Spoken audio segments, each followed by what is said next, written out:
ഞങ്ങൾക്ക് ആ സ്ഥലത്തിൻ്റെ പേരറിയില്ലായിരുന്നു. അത് ഞങ്ങൾ ആ സമയത്താണ് മനസ്സിലാക്കിയത്. പിന്നെ ചോദിക്കാതൊരു ഗ്യാപ്പ് ഉണ്ടായിരുന്നില്ല, എല്ലാവരും തിരക്കിലായിരുന്നു, ഞങ്ങൾ ചോദിച്ചതുമില്ല. പിന്നെ ഞങ്ങൾ അവിടുത്തെ ഭംഗിയൊക്കെ ആസ്വദിച്ച് പിന്നെ മെയിനായിട്ട് ഫോട്ടോസ് എടുക്കാനായിരുന്നു കൂടുതലും. ഓരോ സ്പോട്ടിൽ തിരക്കായിരുന്നു. പിന്നെ ഫോട്ടോസും കാര്യങ്ങളൊക്കെ എടുത്ത് ജസ്റ്റ് മണ്ണ് തേച്ചിട്ട് ഇങ്ങനെ ഓരോ ബിൽഡിങ്സ് ഉണ്ടാക്കിയിരിക്കും. പിന്നെ ഇതിലെ മോസ്റ്റ് ഓഫ് വീഡിയോസും റാൻഡം വീഡിയോസാണ്, ഒന്നും കണക്റ്റഡ് അല്ല.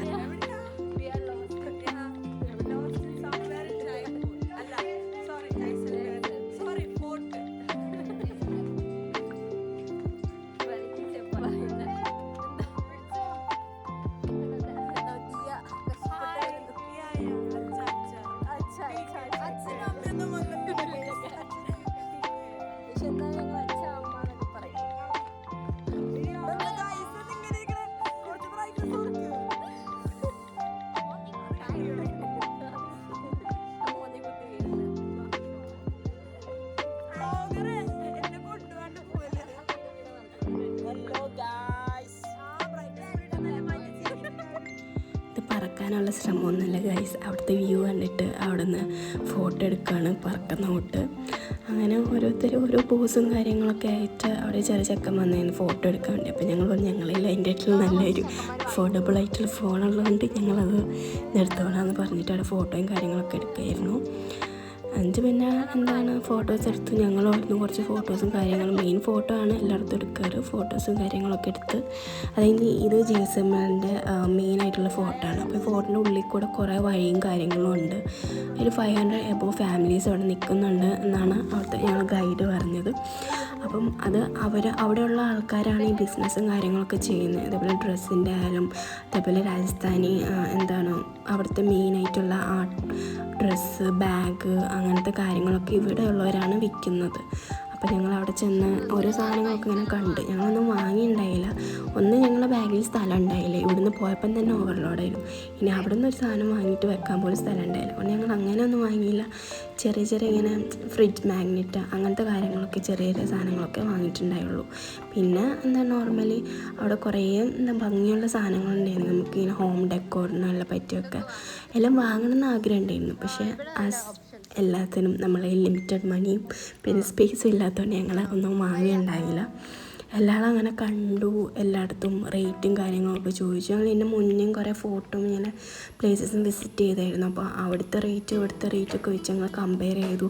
അപ്പോൾ എല്ലായിടത്തും ഒരു മിനിമം റേറ്റാണ്, അതായത് ഒരു സ്ഥലത്ത് കൂടുതൽ അങ്ങനെ ഒന്നുമില്ല. എല്ലാവരും ഒരു മിനിമം റേറ്റിലാണ് എല്ലാം വിൽക്കുന്ന കാര്യം. ബാർഗെയിൻ ചെയ്ത് അവർ കുറച്ച് തരുന്നൊക്കെ ഉണ്ടായിരുന്നു. ബട്ട് ചിലവർ ഒട്ടും മൈൻഡ് ആക്കില്ല, നിങ്ങൾ വേണമെങ്കിൽ വാങ്ങിയാൽ മതി, അങ്ങനെ ഒരു മെൻറ്റാലിറ്റി ആയിരുന്നു. പിന്നെ ഇവിടെ ബൈക്കൊക്കെ പോകുന്നുണ്ട്. ചെറിയ റൂട്ടാണ്, വെച്ചാൽ 2-3 ആൾക്ക് നേരെ എടുക്കാനുള്ള റൂട്ടേ ഉള്ളൂ. പക്ഷെ അവിടെ താമസിക്കുന്നവരൊക്കെ ബൈക്കിലാണ് പോകുന്നത്. പക്ഷെ അവർ ഹോൺ അടിക്കില്ല കേട്ടോ. സാധാരണ നമ്മളൊക്കെ നല്ല ഹോണിങ്ങനെ ആൾക്കാരെ കാണുമ്പോൾ അടിക്കില്ല. അവർ ഹോണും കാര്യങ്ങളൊന്നും അടിക്കില്ല. മേ ബി അവിടെ ഇങ്ങനെ ആൾക്കാർ താമസിക്കുന്ന സ്ഥലമായതുകൊണ്ട് അവർക്ക് ഡിസ്റ്റർബൻസ് ആവണ്ട എന്ന് വിചാരിച്ചിട്ടായിരിക്കും. അപ്പോൾ നമ്മൾ ബാക്കിലൊക്കെ എത്തുമ്പോഴാണ് മനസ്സിലാകുന്നത് ആ വണ്ടി ഇങ്ങനെ പോയി എന്ന് നമ്മളറിയുന്നത്. പിന്നെ അതേപോലെ ഹെന്ന, അതേപോലെ പെയിൻറ്റിങ്, മൈലാഞ്ചിയൊക്കെ ഇടുന്ന പെയിൻറ്റിങ്ങൊക്കെ പെട്ടെന്ന് ചെയ്ത് തരുന്ന ഓരോ സ്ഥലങ്ങളൊക്കെ ഉണ്ടായിരുന്നു. പിന്നെ ഞങ്ങൾ നടന്നപ്പോൾ ഒരു ചേട്ടനെ കണ്ടു. ചേട്ടൻ ഇവിടെ ഇങ്ങനെ അച്ചാറും കാര്യങ്ങളൊക്കെ വിൽക്കുന്നത്. പക്ഷേ ചേട്ടന് മലയാളം അറിയാം. ചേട്ടൻ ഒരു 10 വർഷത്തോളം കേരളത്തിൽ വർക്ക് ചെയ്തു എന്നൊക്കെ പറഞ്ഞ് ഞങ്ങൾ മലയാളത്തൊക്കെ സംസാരിച്ച്. പിന്നെ അതേപോലെ മാഗ്നറ്റ്സൊക്കെ നല്ല ഭംഗിയുള്ള സാധനങ്ങൾ, ഒരു രാജസ്ഥാനി ടച്ചുള്ള കുറേ സാധനങ്ങളുണ്ടായിരുന്നു. പക്ഷേ അതൊക്കെ പെട്ടെന്ന് പൊട്ടുന്നതാണ്. ഞങ്ങളൊന്നും അങ്ങനെ വാങ്ങിയില്ല. ഇങ്ങനെ മാഗ്നറ്റ്സൊക്കെ വാങ്ങി. അത് കഴിഞ്ഞിട്ട് ഞങ്ങൾ അവിടെ നിന്നും പോന്നു. അവിടെ നിന്ന് ഞങ്ങളിങ്ങനെ കുറേ വഴികളുണ്ടായിരുന്നു. ഞങ്ങൾ നടന്ന് ഒരു സ്ഥലത്തെത്തിന് കുറച്ച് ചേച്ചിമാരിങ്ങനെ ഇരിക്കുന്നുണ്ട്. അവിടെ കുറേ ചേച്ചിമാർ നിൽക്കുന്നുണ്ട്.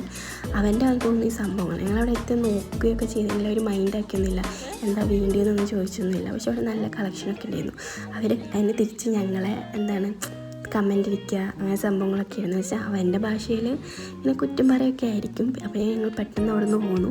അത് കഴിഞ്ഞിട്ട് ഞങ്ങൾ ഏതൊക്കെയോ വഴി കൂടെ ഞങ്ങൾ ഫ്രണ്ട് പോർഷനിലെത്തി. ഞങ്ങൾ ഫസ്റ്റ് എത്തിയ സ്ഥലത്ത് അവിടെ തന്നെ സൈഡിലിങ്ങനെ ഫുഡ് സാധനങ്ങളൊക്കെ, മാഗി, അതേപോലെ അവൻ്റെ എന്തൊക്കെയോ സാധനങ്ങളുണ്ടായിരുന്നു. പക്ഷെ ഞങ്ങളൊന്നും കഴിച്ചില്ല. കാരണം ഞങ്ങൾ 10 days ട്രാവലിംഗ് ഉള്ളതുകൊണ്ട് ഞങ്ങൾ പുറത്തുനിന്ന് കഴിക്കാൻ പാടില്ല എന്ന് പറഞ്ഞിട്ടുണ്ടായിരുന്നു. പിന്നെ ചില സ്ഥലത്തൊക്കെ ഇങ്ങനെ അതേപോലെ ഇങ്ങനെ പാലും പിന്നെ ഇങ്ങനെ വേസ്റ്റൊക്കെ പോകുന്നെങ്കിൽ ചെറിയ കനാൽ പോലെ പോലെയൊക്കെ ഉണ്ടായിരുന്നു. അവിടെയൊക്കെ എന്ന് വെച്ചാൽ സ്മെല്ലും കാര്യങ്ങളും, പക്ഷേ ഓൾമോസ്റ്റ് എല്ലായിടത്തും ഭയങ്കര വൃത്തിയായിരുന്നു. മേ ബി അവിടെ ഇങ്ങനെ ആൾക്കാർ താമസിക്കുക, അവൻ്റെ വീടായതുകൊണ്ടാവാം നല്ല വൃത്തിയാണ്. ഇത്രയും ആൾക്കാർ പോകുന്ന സ്ഥലമായതുകൊണ്ടും അങ്ങനെ വൃത്തികേടൊന്നും ആയിട്ടില്ല, നല്ല സ്ഥലമായിരുന്നു. പിന്നെ ഞങ്ങൾ അതിൽ കൂടെ നടന്ന് ഒരു അമ്പലത്തിൻ്റെ അവിടെ എത്തി. അമ്പലം എന്ന് പറഞ്ഞാൽ നല്ല അന്ന് വർക്ക് ചെയ്തിട്ടുണ്ടായിരുന്നു, ഇങ്ങനെ കല്ലിൽ കൊത്തുപണി ചെയ്തിട്ടുള്ള നല്ല ബ്യൂട്ടിഫുൾ ആയിട്ടുള്ളൊരു ടെമ്പിളായിരുന്നു. ഞങ്ങൾ അവിടെ നിന്ന് കുറേ ഫോട്ടോസും കാര്യങ്ങളും എടുത്തു. മെയിനായിട്ട് നല്ല സ്പോട്ട്സ് എടുക്കും, ഫോട്ടോസ് എടുക്കും. പിന്നെ ഞങ്ങൾക്ക് നൈറ്റ് ഡൽഹിയിലോട്ടായിരുന്നു ട്രെയിന്.